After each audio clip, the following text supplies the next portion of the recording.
Próximo veículo, TV A Crítica. Jornalista Rosiane Chagas.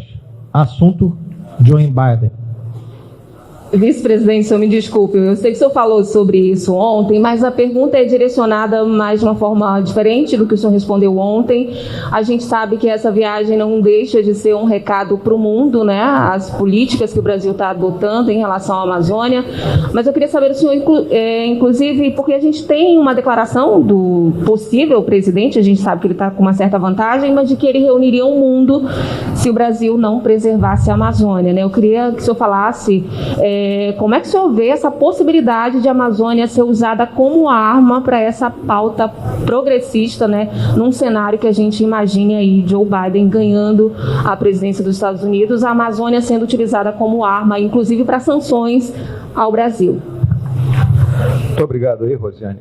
Eu acho que todos nós temos que ter a consciência muito clara que um dos últimos espaços vazios no mundo e que engloba uma quantidade enorme de riquezas naturais, a maioria dela desconhecida até, porque o dado que nós temos é que a gente só conhece 5% da biodiversidade da Amazônia, os outros 95% ainda estão para ser descobertos, não é? A Amazônia como um todo, não só a Amazônia brasileira, ela detém 1/5 da água doce do mundo. E água vai ser um problema daqui a 10, 15 anos. Muitas nações hoje já se ressentem da falta de água. Então, compete a nós que detemos esse patrimônio, que recebemos esse patrimônio, não é, das pessoas que ocuparam esse território e estabeleceram-se nele, não é, trabalhando no sentido de demonstrar ao restante do mundo, independente de quem for o líder da maior potência mundial de ocasião, os nossos compromissos com a proteção, com a preservação e o desenvolvimento da região. Ou seja, nós temos que fazer o nosso trabalho de casa e demonstrarmos que estamos fazendo isso, deixarmos muito claro esse compromisso. Esse foi um dos grandes objetivos dessa viagem, junto com os representantes de nações amigas, que se dispuseram a nos acompanhar, né, nesse trajeto. Então eu digo para ti com toda sinceridade, não estou preocupado se o senhor Joe Biden for o vencedor das eleições americanas, não é? Nossa ligação com os Estados Unidos da América é uma ligação de Estado para Estado, que data da época da nossa independência. Temos muitos fatores em comuns, somos membros da mesma civilização, da civilização ocidental, e comungamos dos mesmos objetivos. Agora, cada um tem que buscar os seus interesses. Isso aí, cada um dos representantes diplomáticos sabe que todas as nossas nações têm seus interesses, e algo que é básico na diplomacia e no estabelecimento de relações é a busca, não é, do benefício mútuo. Então nós sempre estaremos buscando o benefício mútuo, e eu sei que os Estados Unidos da América também agirá dessa maneira, tá bom? Próximo veículo, Rádio Band News, jornalista Rosiane Carvalho, assunto queimadas. Vice-presidente, como o senhor pretende agir entre a necessidade de zelar pela Amazônia, reforçando programas, ações, e a conduta presidencial e de ministros como Ricardo Salles, que agem em outra direção? Olha, Rosiane, eu sou obrigado a discordar de você, né, nessa questão que nós temos uma conduta errática. O ministro Ricardo Salles, eu não tenho procuração aqui para defendê-lo, mas eu acompanho o trabalho dele. E eu deixei claro, quando eu apresentei aqui, os 5 pilares da nossa política ambiental. Tem que prestar atenção, o ministro fala nesse assunto o tempo todo. E vamos lembrar o seguinte: os problemas não aconteceram a partir do dia 1º de janeiro de 2019, quando o presidente Bolsonaro tomou posse. Esses problemas vêm se avolumando ao longo dos últimos 30, 40 anos. E diversos governos anteriores ou adotaram paliativos ou empurraram com a barriga, e como consequência chega um momento que o caldo entorna. E esse caldo entornou exatamente no nosso momento.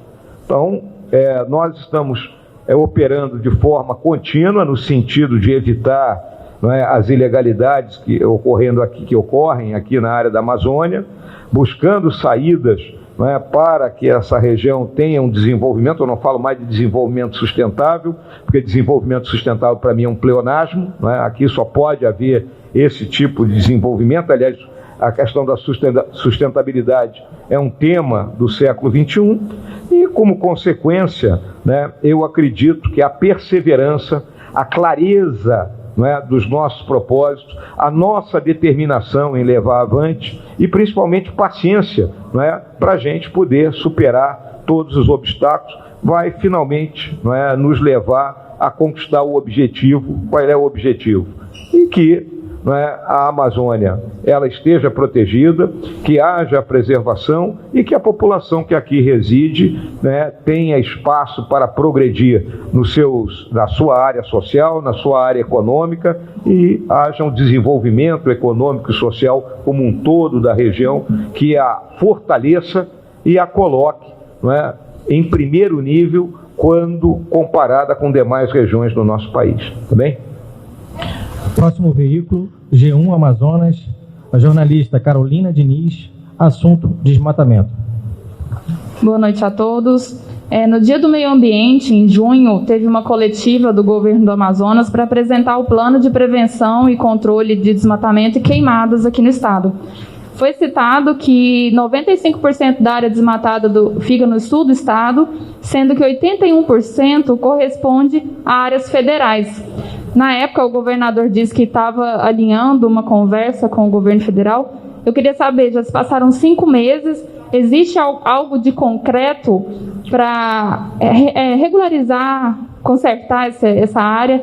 E quais são as principais causas desse desmatamento nessas áreas que não poderiam ter árvores derrubadas? Então, qual que é o plano que vocês já estão alinhando com o governo do Amazonas? Governador, o senhor quer iniciar a responder essa pergunta?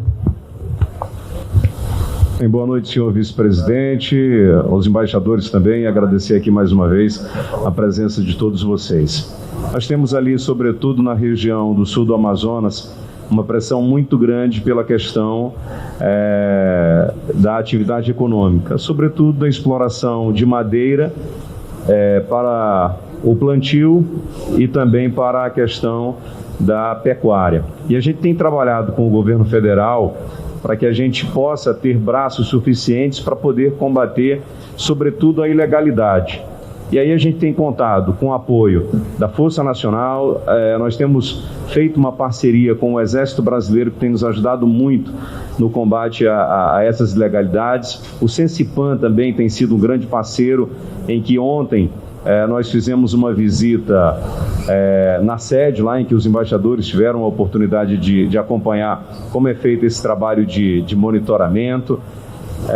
A gente tem também um apoio significativo da Polícia Federal. Enfim, há um esforço conjunto para que a gente possa fazer esse combate, uma vez que a maior quantidade de casos são registrados de fato em áreas federais, e aí leia-se INCRA, INCRA não, os assentamentos do INCRA, por falta de regularização fundiária, e esse é um problema histórico. E aí alguém pode perguntar, qual a relação da regularização fundiária com desmatamento e com queimada? O problema é que quando eu não tenho a titularização de uma terra, fica difícil do governo federal, do estado, da própria prefeitura punir o responsável pelo aquele desmatamento. Então é algo que a gente tem trabalhado não só no comando e controle, que eu acredito que só comando e controle a gente não resolve o problema do desmatamento, da queimada, mas também de alguns fatores que são importantes, como regularização fundiária, zoneamento econômico ecológico, a bioeconomia, alternativas para quem está nessas regiões possam garantir o sustento de suas famílias. E complementando, Carolina, a principal, vamos dizer assim, a principal ilegalidade é a questão da exploração da madeira, que é a madeira que dá dinheiro, não é a agricultura nem a pecuária. Isso é muito claro já pelos trabalhos que a Polícia Federal vem fazendo. E qual é a ação do governo hoje? E é uma ação muito efetiva da Superintendência Regional da Polícia Federal do Amazonas. É estrangular esse comércio ilegal. Como é que se estrangula o comércio ilegal? Em primeiro lugar, pela fechamento das vias de escoamento. Para onde que escoa essa madeira? Ela escoa do sul do Amazonas como? Colocada em balsas no Rio Madeira, sobe aqui até o porto de Manaus e daqui ela é colocada em contêineres para ser exportada. Então, nós temos que estrangular esse caminho, que a partir do momento que o camarada cortar a madeira lá na ponta da linha, lá na região do Apuí, ou de Lábrea, ou de Boca do Acre, vamos colocar assim, né? E ele não consegue mais vender aquilo, ele vai perder o seu negócio.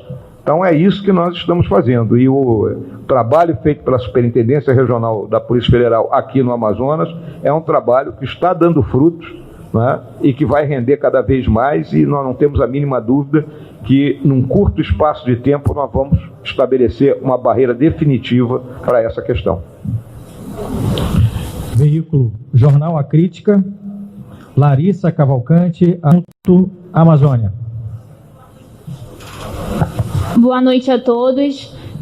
Vice-presidente, o senhor comanda o Conselho Nacional da Amazônia Legal desde o início do ano. Nesse período, o que o senhor poderia comentar que o senhor conseguiu transformar de ideias, de objetivos do Conselho em ações práticas para a Amazônia, para o estado do Amazonas? Muito obrigado aí, Larissa.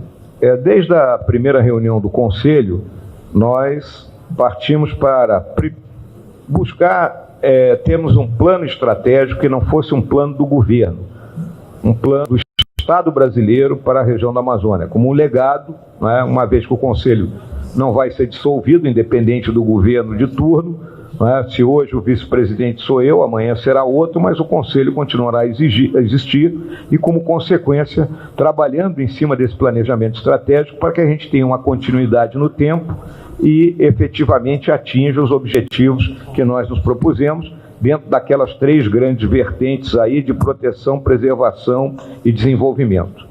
Esses são os 3 objetivos estratégicos gerais. Cada um deles foi decomposto em objetivos estratégicos secundários e, consequentemente, em objetivos operacionais, que vão se traduzir em contratos de objetivos realizados anualmente. A partir da semana que vem, nós estaremos nos reunindo com os diferentes ministérios para definir quais serão as metas que nós temos que atingir no ano de 2021. Uma vez definido, nós vamos divulgar essas metas e aí, obviamente, né, estaremos, né, ao tempo para sermos cobrados, né, pela sociedade brasileira que nos elegeu para conduzir os destinos do país.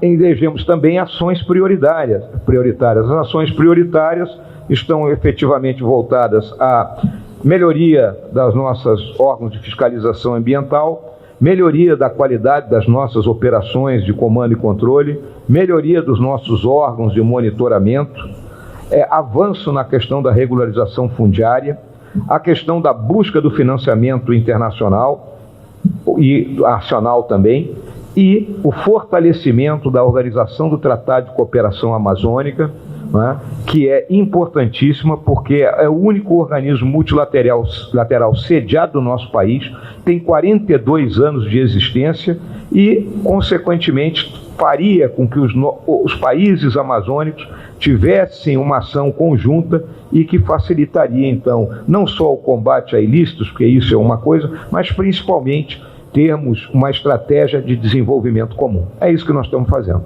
tá bom? Próximo veículo, Portal Poder, jornalista Anderson Martins, assunto queimadas. Boa noite, Vossas Excelências. Vice-presidente, há muitas críticas relacionadas à postura do governo federal em relação às queimadas, sempre minimizando os incêndios, como foi tratado inclusive como fogueirinhas. Vossa Excelência falou que as queimadas não iniciaram no governo Bolsonaro, mas os dados apresentados pelo Instituto Nacional de Pesquisas Espaciais no dia de ontem mostram que o número superou 2005, chegando a 16 mil focos de incêndios este ano de 2020. Vossas Excelências têm uma agenda em São Gabriel da Cachoeira, região norte aqui do Amazonas. Eu gostaria de saber se tem alguma programação, alguma agenda para a região sul aqui do Amazonas, onde se concentram os maiores focos de incêndio. Eu cito, por exemplo, os municípios de Apuí e de Lábrea. Muito obrigado, Anderson. Nós já comentamos, né, essa questão vamos lembrar o seguinte, né, em relação ao dado do INPE. Né, o dado do INPE são focos de calor. Né, um foco de calor não significa um incêndio. Vários focos de calor, sim, indicam uma queimada. Como é que nós temos trabalhado ao longo de todo esse período? Né? Nós temos um grupo de integração e proteção à Amazônia que trabalha junto ao Sensipan, integrado por diferentes agências, que semanalmente analisa a intensidade desses focos e a persistência dos mesmos, até concluir que aquilo efetivamente é uma queimada. A partir daí, são elegidos os alvos prioritários para as equipes que estão em campo desde o mês de maio, trabalhando diuturna e ininterruptamente. Para esse pessoal, não tem domingo. Vou me socorrer de uma expressão do meu amigo Jean Heleno, o domingo para eles é primeira-feira, né? E, até o presente momento, foram apagados praticamente 7.600 queimadas. Ou seja, é um jogo de gato e rato, que só irá terminar quando nós conseguirmos solucionar os outros problemas que levam a que a pessoa que está no campo use esse processo, seja para trabalhar a pastagem, seja para propiciar caminho para a sua ilegalidade, seja garimpo, seja exploração de madeira.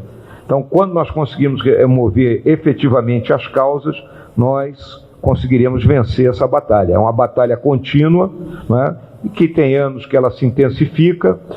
Lembro que nós tivemos uma seca grande na região sul aqui da Amazônia ao longo desses últimos tempos. São secas, né, que têm se prolongado cada vez mais e que favorecem a ocorrência dessa atividade. Mas o que eu deixo muito claro é o nosso compromisso em combater incessantemente essa questão.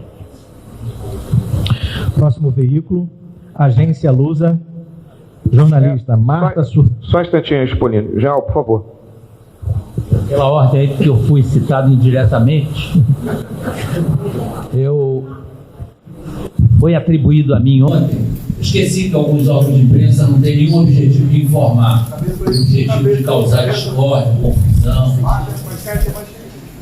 E então ontem me atribuíram esse termo fogueirinho.